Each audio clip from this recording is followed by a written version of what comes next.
Durante una exhibición militar que en principio no iba a ocupar más de unos minutos en la agenda internacional, varias cámaras captaron algo que normalmente no aparece en los informes económicos ni en los discursos comerciales. Un sistema de defensa aérea desplegado en territorio mexicano con capacidades más complejas de lo que muchos analistas esperaban. No era una demostración de poder comparable a las grandes potencias, ni una señal de carrera armamentista inmediata. Pero tampoco era un simple ejercicio rutinario. El gesto llamó la atención por lo que implicaba, no por su tamaño.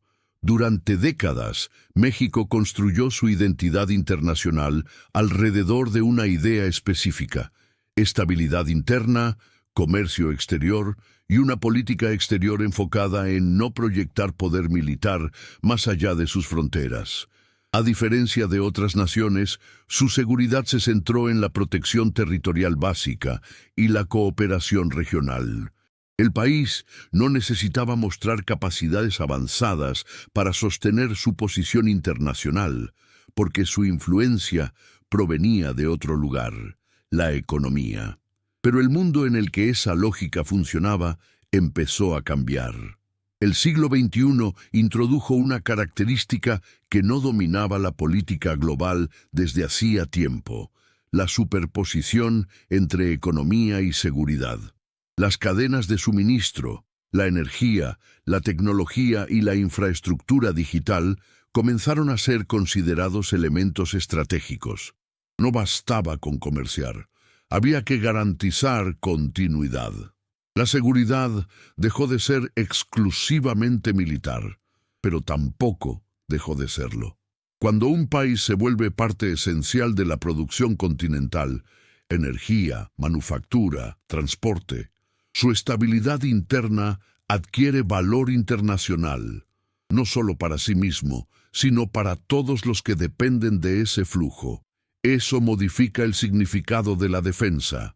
Ya no es solo proteger territorio, sino asegurar funcionamiento económico. Ahí aparece la relevancia del evento. Un sistema de defensa aérea no convierte a un país en potencia militar por sí solo. Sin embargo, sí indica una evolución doctrinal. La protección de infraestructura crítica empieza a considerarse prioridad estratégica. Puertos, refinerías, corredores industriales y nodos logísticos pasan a ser activos, cuya interrupción tendría efectos más allá de las fronteras. La economía crea vulnerabilidades nuevas. México se transformó en un eje productivo regional. Cada año cruzan su territorio bienes industriales, energía y datos que sostienen cadenas norteamericanas completas. Esa interdependencia genera beneficios económicos, pero también obliga a pensar en resiliencia. Un país indispensable no solo debe producir, debe poder mantener operando su territorio bajo cualquier circunstancia. La defensa entonces adquiere un significado distinto. No se trata de prepararse para conflictos tradicionales entre estados, sino de prevenir interrupciones de gran escala. Ataques a infraestructura, sabotajes o amenazas híbridas que en el mundo moderno pueden tener impacto económico mayor que militar. Proteger el espacio aéreo se vuelve parte de proteger el sistema productivo. El poder ya no se mide solo en capacidad ofensiva, sino en capacidad de continuidad. Para algunos analistas, el hecho pasó desapercibido frente a noticias más visibles. Sin embargo, para quienes estudian economía política internacional, la señal era clara. Cuando un país fortalece la protección de su infraestructura crítica, está reconociendo su papel dentro de una red más amplia. No es militarización, es integración estratégica.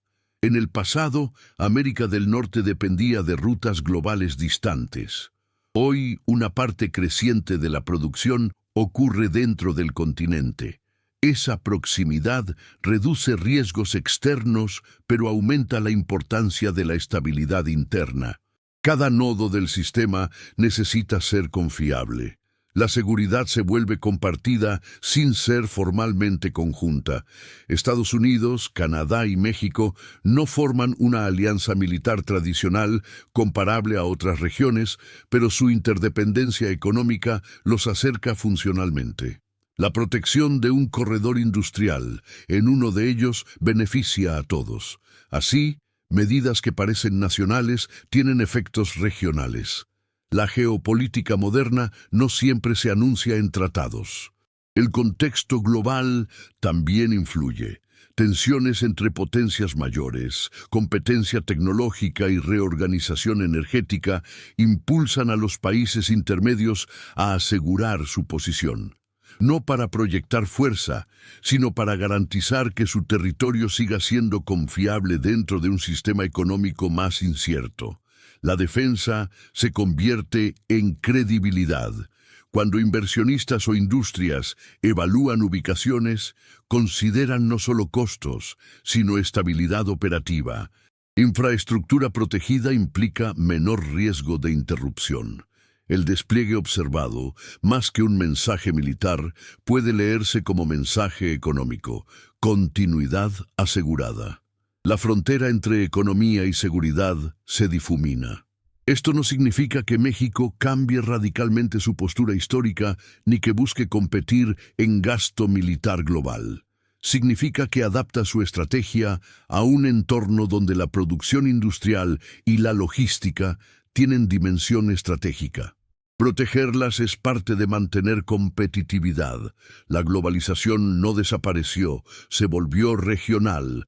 A medida que los bloques productivos se consolidan, cada integrante asume responsabilidades mayores dentro del sistema. El país que conecta rutas comerciales, energéticas y digitales necesita herramientas para resguardar ese rol. No porque espere un conflicto clásico, sino porque el costo de interrupción sería demasiado alto. La defensa moderna consiste en evitar que el sistema se detenga. Quizá por eso la noticia generó sorpresa. No encajaba en la narrativa tradicional del país, pero sí en la lógica actual del mundo, donde la estabilidad económica es inseparable de la seguridad. El evento no anuncia un cambio abrupto, sino una adaptación silenciosa a un contexto donde los países intermedios ganan peso precisamente por su estabilidad. Y esa estabilidad debe sostenerse activamente. La pregunta que queda abierta es si el siglo XXI obligará a más economías integradas a adoptar medidas similares, no para prepararse para la guerra, sino para proteger la normalidad. Porque cuando la economía depende de continuidad permanente, la seguridad deja de ser opcional. ¿Crees que la seguridad económica será la forma principal de defensa en el futuro?